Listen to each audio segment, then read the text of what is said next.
of a young man that has gripped the hearts of so many in our community. Over the past several days, detectives with our Baton Rouge Police Department have been working tirelessly around the clock and with cooperation from the District Attorney's Office and leadership at Southern University to bring some answers to the family and loved ones of band member and engineering student Caleb Wilson. Detectives have interviewed over a dozen people and executed multiple search warrants to gather as much information as possible.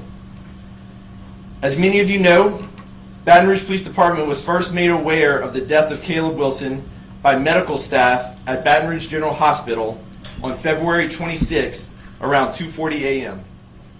Initial reports indicated that Caleb Wilson was dropped off at the emergency room by a group of males that stated he collapsed while playing basketball at a Breck Park located at 3140 North Sherwood Forest Boulevard. All of those subjects left prior to officers' arrival. Through diligent efforts during their investigatory process, BRPD detectives uncovered that the location reported initially was not accurate, and that the alleged incident, in fact, occurred at a warehouse located at 3412 Woodcrest Drive. And Caleb Wilson died as the direct result of a hazing incident where he was punched in the chest multiple times while pledging to Omega Psi Phi fraternity. Through further investigation, BRPD detectives developed several suspects involved in the incident. This is still an active and ongoing investigation, so additional warrants and persons involved cannot be ruled out at this time. Last night, one of the suspects, Caleb McRae, turned himself in with his attorney and was booked into East Baton Rouge Parish Prison. McRae has been charged with criminal hazing and manslaughter. Again, this is still an active and ongoing investigation with more arrests forthcoming. We'll be updating the media and the community as these arrests occur. I ask that you all continue to keep this family in your prayers as our Baton Rouge Police Department continues to investigate and try to bring answers to this family about what happened to Caleb and arrest those that are responsible. Thank you. I'm going to have the Mayor President step up and give a few remarks. Mayor. Good morning. I echo the Chief. These are days and times that we don't want to have to deal with. I was blessed to meet the family. Had a private meeting with Caleb's mom, dad, grandma, and uncle. One of too many meetings I've had since I've been in office with young people that we're losing way too soon. The main message I want to put is from the Mayor's office and the City of Baton Rouge's prayers for the family during this time. I want to thank Southern University, the Chief, the District Attorney, and everyone involved for their hard work. You know, my message to Baton Rouge is we got to do better, Baton Rouge. We got to do better. We feel like sometimes we take one step forward and 2 steps back. It's a sad day to use such a promising young life. And I encourage all the young people out there to make better decisions. So here again, we hate having these family meetings. We got to do better, Baton Rouge. Thank you.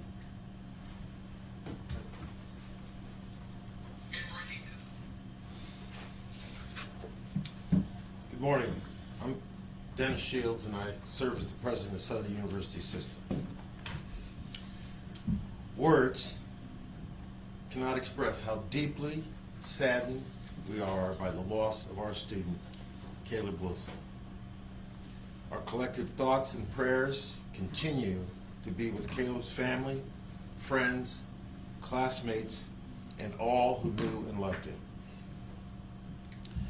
Southern University is very much appreciative of the efforts of the Baton Rouge Police Department under the leadership of Chief Morse and District Attorney Hilaire Moore, who are working diligently to pursue justice for Caleb. The university will continue to fully and actively cooperate with law enforcement as this case moves forward. Our internal investigation and code of conduct processes adjudicating these events are ongoing. The Baton Rouge campus chapter of the Omega Psi Phi fraternity has been ordered to cease all activities. As I just noted, student code of conduct, judiciary proceedings are underway. Anyone and any student organization found to be in violation will face prompt disciplinary action. In addition, every campus Greek organization is being informed that no additional membership intake can occur for at minimum the remainder of the academic year. We place the quality of the experience our students have on our campus, and we have high standards for that. And we intend to preserve those standards and act expeditiously to resolve this matter such that nothing like this happens again in the future. Thank you. All right, you can ask your questions. I have a question. Chris Angeloto with Channel 9. Can you guys say how many additional people could potentially be arrested? We're hearing conflicting reports. As many as 3 individuals, possibly more. Do you guys have a number, and how many people are cooperating? Yeah, so let me first say I too have seen a lot of conflicting reports out there, none of which are coming from the Baton Rouge Police Department, so please get all of your news straight from us and wait for our official statements. Right now, we have 2 additional suspects that we are drawing up warrants for and working with their attorneys to turn themselves in later today. As that happens, we will update everyone on those arrests as well. But right now, this is still an ongoing investigation. There may be more suspects, but right now we have 2 that we are drawing up warrants for. Can you talk about the cooperation? You said you guys have interviewed a number of individuals. Were those individuals pledges, or were they actually the individuals doing the hazing? So I'm not going to give any information about the people that we interviewed, but the people that we did interview led us to this point where we were able to get the information to make these arrests. Chris Joseph with Fox 8 down in New Orleans. Can you speak about the decision-making on the charges, perhaps why these aren't second-degree murder charges? Yeah, so good question. In the state of Louisiana, we have 5 degrees of homicide. We have first-degree of murder, first-degree homicide, second-degree homicide, manslaughter, negligent homicide, and vehicular homicide.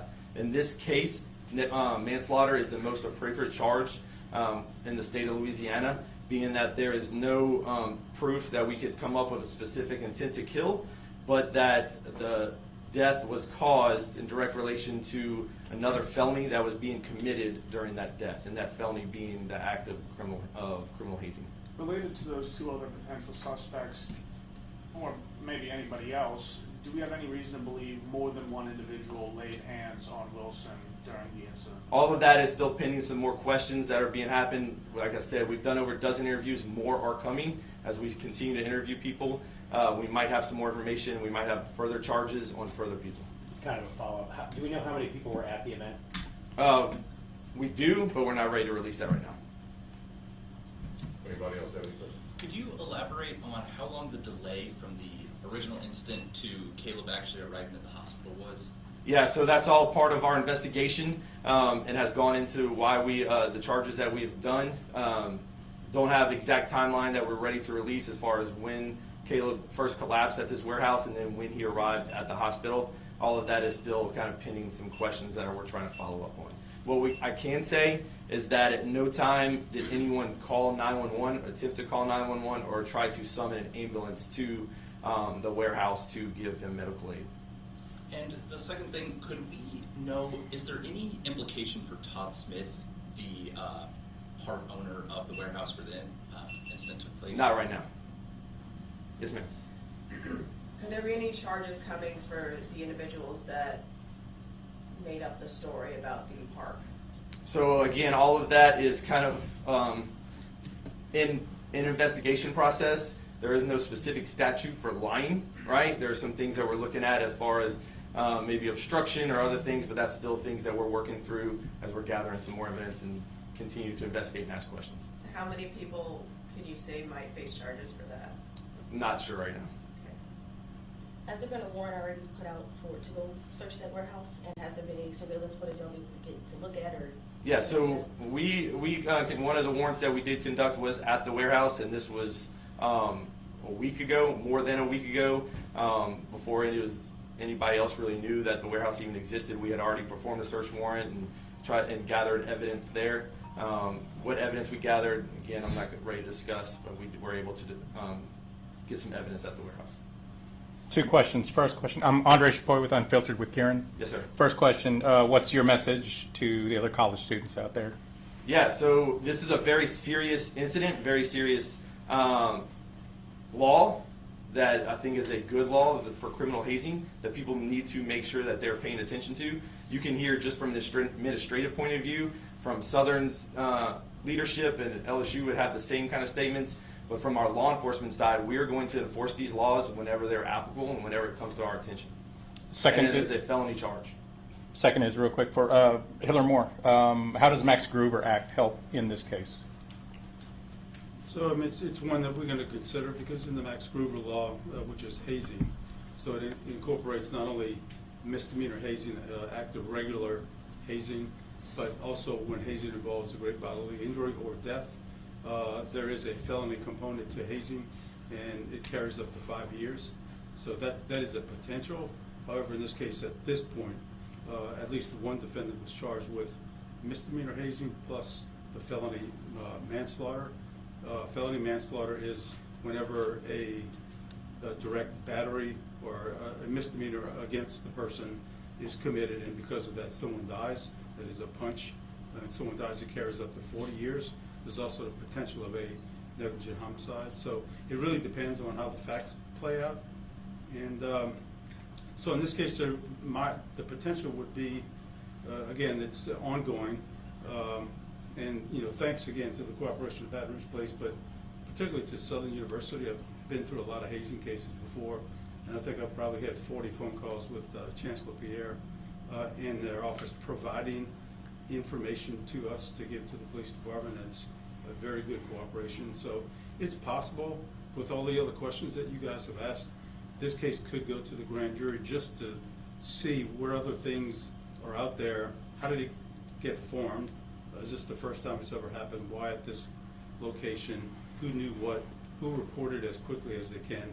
There are several penalties in the Max Groover violation for the institutions as well, not necessarily the Southern University, but the corporate chapter. So there are a lot of things that are possibilities. It just depends on who comes forward and what information that we're provided and able to prove. So that's our possibility. One last question. I have a question for Dr. Shields, if possible. I know there's a student judiciary process, but are any of these students possibly facing expulsion? Certainly that is a possible outcome, but we need to follow our due process rights, give the students notice that they're being accused of being outside of the code of conduct regulations, and we want to follow those rules, regulations, and due process. They have every right to that. So yes, the expulsion is one of the things that could happen. Also, that's a possibility for the Greek organization. To be kicked off campus entirely, or they're not on campus. Right. And can you say how many students are currently being involved in that judiciary process? It's too soon to identify how many. We're still conducting our own investigations and receiving more information on a regular basis. Thank you. Thank you all very much.